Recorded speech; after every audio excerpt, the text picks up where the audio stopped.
歡迎嚟到懸疑檔案。2004年，美國 Wisconsin 發生咗一單性質惡劣嘅案件，一名女子被前夫毆打，再被掟入垃圾桶入邊等死。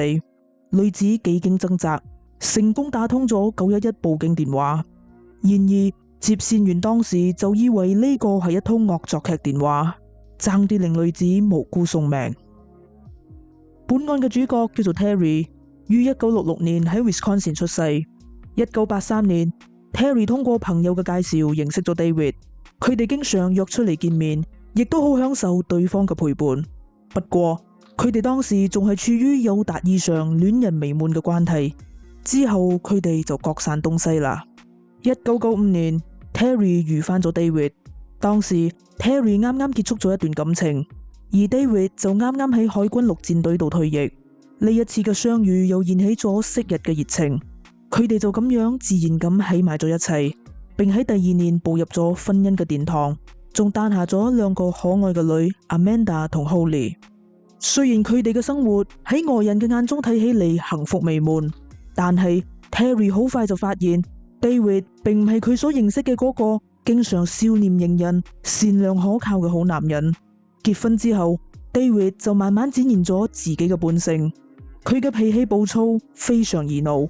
控制欲亦都好強，每當 David 心情唔好嘅時候，佢就會攞 Terry 嚟出氣，仲曾經試過將 Terry 嘅頭冚落道門。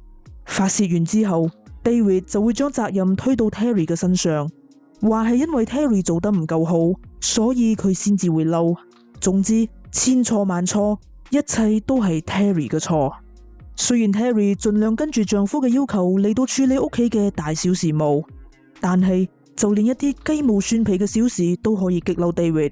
有一次 ，Terry 好似平時一樣喺廚房度準備晚飯，佢煲滾咗水，放咗一把意粉落去，跟住就望住喺旁邊準備配菜，而剩低嘅意粉就暫時放咗喺廚房嘅櫃台度。呢個時候 ，David 行入咗廚房，佢見到咗個包冇收好嘅意粉，怒氣就即刻衝咗上嚟，佢大力咁推咗 Terry， 並命令佢即刻將意粉收好。呢個時候 ，Terry 突然意識到 David 就好似係一粒隨時都會爆炸嘅計時炸彈。佢唔知道 David 幾時會將怒火發泄到女女嘅身上。為咗保護2個女 ，Terry 知道佢必須要令佢哋離開呢個惡魔，所以就喺2001年1月31號正式同 David 離婚。不過2個女都係暫時冇辦法逃離 David 嘅魔掌。因為法官判咗佢哋2個人擁有女女嘅共同監護權，亦即係話女女同媽媽生活咗一段時間之後，亦都必須同爸爸生活一段時間。而關於女女嘅所有重要決策，父母2人都必須商量達成共識，而唔係由其中一方單獨決定。行出法庭之後 ，David 仲同 Terry 講咗一句：你一定會後悔㗎。David 嘅呢句說話一直深深咁印咗喺 Terry 嘅腦入邊。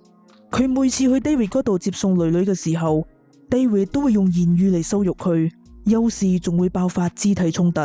所以 Terry 之後都會要求喺人多熱鬧嘅地方接送女女，防止 David 亂嚟。當 Terry 以為佢一生都必須活喺 David 嘅陰影之下嗰陣，佢遇到咗真心愛佢嘅 Nick。Nick 非常溫柔，佢不斷開導 Terry，俾佢支持同鼓勵，等佢慢慢走出陰影。另外 ，Nick 亦都愛屋及烏，佢將 Terry 嗰2個女視如己出，並承諾會俾佢哋一個充滿愛同溫暖嘅家。2003年 ，Nick 同 Terry 結咗婚，親戚朋友都為佢哋送上咗最真摯嘅祝福。只有前夫 David 對呢件事感到非常憤怒。佢曾經同朋友講過，喺佢同埋上帝嘅眼中，佢同 Terry 依然係夫妻關係。而 Terry 再婚嘅行為已經褻瀆咗上帝嘅旨意，佢一定會遭天譴㗎。另外，佢仲嘗試對2個女洗腦，並同佢哋講係媽媽違背咗婚姻嘅誓言。時間嚟到咗2004年1月31號，呢一日係 David 同 Terry 離婚3週年嘅日子，亦都係輪到 Terry 將女女接返屋企嘅日子。當日 Terry 嘅心情好好，因為佢尋晚先啱啱知道自己有咗 BB， 而佢亦都急不及待咁想要將呢個好消息話俾2個女知。Nick 本來提議要陪 Terry 一齊去接2個女，不過 Terry 非常了解 David 嘅脾氣，佢擔心 Nick 嘅出現會引爆 David 嘅怒火，所以就決定自己去。萬萬估唔到呢個決定會令佢經歷長達27個鐘嘅痛苦。大約早晨10點，Terry 撳咗 David 嘅門鐘。出乎意料嘅係 ，David 今日嘅心情好似好好。佢笑住咁同 Terry 講，兩個女喺入邊玩緊捉伊人，並希望 Terry 入去揾佢哋。Terry 入屋之後，並冇見到女女嘅身影。當佢意識到件事有啲唔對路嘅時候，佢嘅頭部就出現咗劇痛，然後就暈咗喺客廳嘅地板度。當 Terry 恢復意識嘅時候，佢見到 David 用犀利嘅眼神望住佢，佢嘅手上仲拎住一支棒球棍。呢個時候，身體嘅劇痛令 Terry 意識到 David 頭先就係用呢支棒球棍嚟毆打佢噶。雖然佢當時已經身受重傷，不過佢嘅腦入邊仲喺度諗緊兩個女。佢唔知道 David 到底將佢哋收埋喺邊度，但係佢知道自己一定要生存落去，咁樣佢先可以拯救自己個女。當時 David 嘗試要揞住 Terry 嘅口鼻令佢窒息，不過 Terry 就用盡全力反抗，唔俾 David 輕易得逞。呢個時候，惱羞成怒嘅 David 就用膠紙捆綁 Terry 嘅手腳同埋封口，並將佢放咗入垃圾桶入邊，再喺後院度鏟咗一大堆積雪，填滿咗成個垃圾桶。喺咁樣嘅情況之下，積雪好快就會融化成雪水，而 Terry 就會慢慢因為失溫症而死亡。之後 David 用膠紙封住垃圾桶，並將垃圾桶搬上咗佢架 pickup，再用防水布覆蓋，然後就揸住 pickup 離開啦。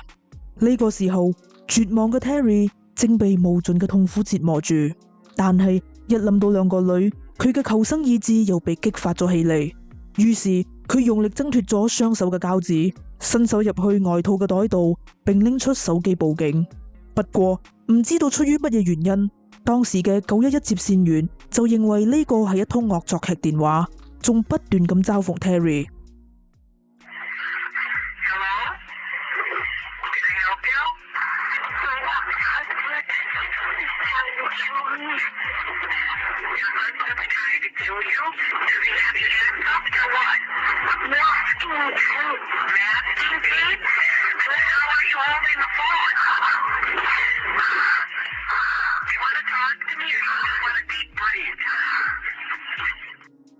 雖然接線員嘅態度唔好，不過 Terry 知道對方可能係佢獲救嘅唯一希望，所以就清楚咁講述咗自己嘅遭遇同前夫嘅身份信息。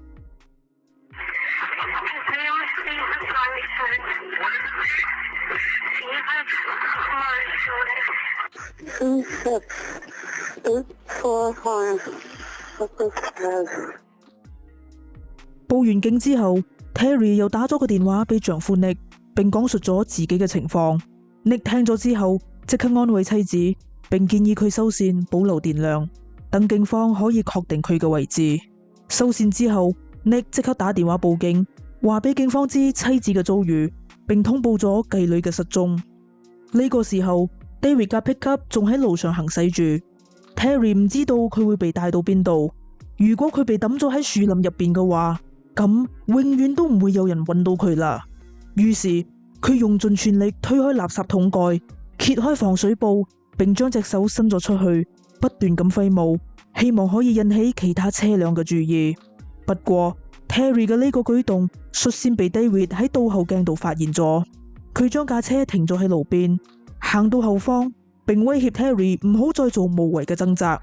就喺 David 將防水布重新冚好嘅時候，Terry 嘅手機突然響咗。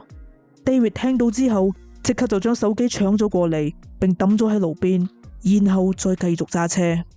呢個時候 ，Terry 聽到咗警車嘅聲音，佢以為警方已經揾到咗佢，一切終於結束啦。但係聲音就離自己越嚟越遠，最後仲消失咗。原來呢架警車喺度趕緊去 David 嘅屋企，佢哋當時點都估唔到自己就係咁樣同拯救嘅對象擦身而過。警方嚟到咗 David 嘅屋企，入邊一個人都冇。警方留意到成間屋都放滿咗 David 同 Terry 嘅相。經過一番搜查之後，佢哋喺地氈度發現咗一灘血跡，一條女性嘅運動褲。腳眼嘅位置被膠紙纏繞，上邊仲有血跡。另外，佢哋亦都發現咗一個空嘅槍盒，講明 David 嘅身上可能持有槍械。與此同時，警方嘗試通過手機信號嚟到確認 David 同 Terry 嘅位置，但係就無功而返。佢哋亦都去到咗 David 名下嘅另外幾處物業度搜查，但係依然冇發現 Terry 同埋兩個細路女嘅身影。另一方面，絕望嘅 Terry 依然喺度擔心緊兩個女。呢個時候，pickup 突然停低咗，出邊亦都傳嚟咗兩個女嘅聲音。雖然佢好想衝出去攬住佢哋，但係為咗保護佢哋， Terry 亦都唔敢發出任何聲音。之後 David 將垃圾桶搬咗落車，並推到咗一個好似係室內嘅環境度。佢將寵物擲喺垃圾桶上邊，跟住就閂門離開啦。幾分鐘之後， Terry 嘗試推開垃圾桶蓋，但係就唔成功。跟住佢不斷大聲求救，但係始終都得唔到任何回應。雖然 Terry 嘅傷口不停咁流血，身體亦都漸漸失溫，不過為咗兩個女， Terry 依然好努力咁用意志力撐落去，堅持唔俾自己失去意識。就喺警方束手無策嘅時候， David 竟然揸住佢嗰架被全城通緝嘅 pickup，大搖大擺咁嚟到機場返工。於是警方即刻將 David 帶到警局問話。喺審訊室， David 表示自己對於 Terry 失蹤嘅消息感到好震驚，並希望自己可以出一分力協助警方揾到 Terry。 David 接住講，佢成個早晨都喺屋企度等 Terry 過嚟接兩個女，但係 Terry 就一直都冇出現。呢個時候，警方即刻揭穿咗佢嘅謊言。佢哋同 David 講，警方今朝已經去過佢嘅屋企，當時屋企入邊一個人都冇，但係佢哋就喺裏邊揾到咗染血嘅女性運動褲。David 聽咗之後，開始緊張咁用手掩蓋條褲嘅血跡。警方乘勝追擊，要求佢解釋點解條褲會有 Terry 嘅血跡。呢個時候 David 即刻改變咗講法，佢表示 Terry 今朝的確有嚟過屋企，當時佢幫緊兩個女執書包，而 Terry 就唔知道幾時偷偷咁潛入咗佢間屋。當佢轉身嘅時候， Terry 嘅手上正拎住一支錘仔，條褲亦都錘到咗腳眼嘅位置，並準備要攻擊佢。為咗自衛， David 就隨手拎起咗旁邊嘅棒球棍進行還擊。之後發生咗乜嘢事，佢就唔記得啦。警方知道 David 喺度講緊大話，所以就不斷咁採取心理攻勢，逼 David 開口。最終 David 話俾警方知，自己將兩個女送到咗保姆嘅屋企，但係就一直唔願意透露 Terry 嘅位置。警方喺保姆嘅屋企度揾到咗兩個細路女，但係佢哋都表示自己成日都冇見過媽媽。為咗盡快揾到 Terry， 警方唯有喺 David 嘅私人物品度落手。佢哋喺 David 嘅銀包度揾到咗大量嘅卡片。為咗唔放過任何線索，警方打咗每一張卡片上嘅電話，但係都冇得到任何有用嘅線索。時間一分一秒咁過去，台面上嘅卡片越嚟越少，而拯救 Terry 嘅機會亦都變得越嚟越渺茫。呢個時候，警方打通咗嗰張私人倉庫卡片上嘅號碼。呢通電話瞬間又令搜救行動燃起咗希望。負責人證實 David 確實喺呢度租咗一個倉庫，而且佢尋日先至啱啱嚟過。呢個時候 Terry 已經失蹤咗27個鐘。於是警方即刻趕到咗 David 租落嘅倉庫。佢哋撬開咗大門，並即刻留意到一個被膠紙封住嘅垃圾桶，旁邊仲放住一支染血嘅棒球棍。警方即刻打開咗垃圾桶，入邊正正就係浸咗喺血水度嘅 Terry。當時佢嘅額頭有好大嘅傷口，面部同雙眼都係瘀傷。雖然 Terry 仲有意識，但係佢嘅體溫已經跌到咗攝氏28度，情況非常危險。如果警方遲到1個鐘頭先至揾到 Terry 嘅話，佢肯定已經回天乏術啦。由於 Terry 雙腳嘅腳趾因為長時間浸喺血水而嚴重凍傷壞死，所以醫生不得不切除佢嘅腳趾嚟保命。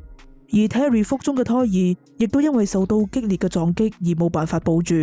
好彩嘅係 Terry 喺接受治療之後亦都脫離咗危險期，並喺丈夫 Nick 同兩個女嘅陪伴之下展開咗漫長嘅康復之路。之後 Terry 勇敢出庭，指證前夫 David 當日對佢做出嘅恐怖行為。最終 David 因為綁架同企圖謀殺罪名成立，判處終身監禁。入獄之後 David 依然唔肯放過 Terry， 佢要求要同兩個女見面，仲曾經嘗試逃獄。不過 Terry 拒絕再俾自己生活喺 David 嘅陰影之下，佢四周圍進行演講，分享自己嘅親身經歷，希望可以幫助更多嘅女性遠離家暴。喺 Terry 嘅積極推動之下， Wisconsin 喺2020年通過咗 Massey's Law for Wisconsin 嘅法案，令家暴受害者可以獲得更加全面嘅保護。目前 Terry 嘅兩個女已經長大成人，並組織咗自己嘅家庭，而 Terry 亦都喺案發嘅幾年之後同 Nick 生咗一個仔，一家人過住幸福快樂嘅生活。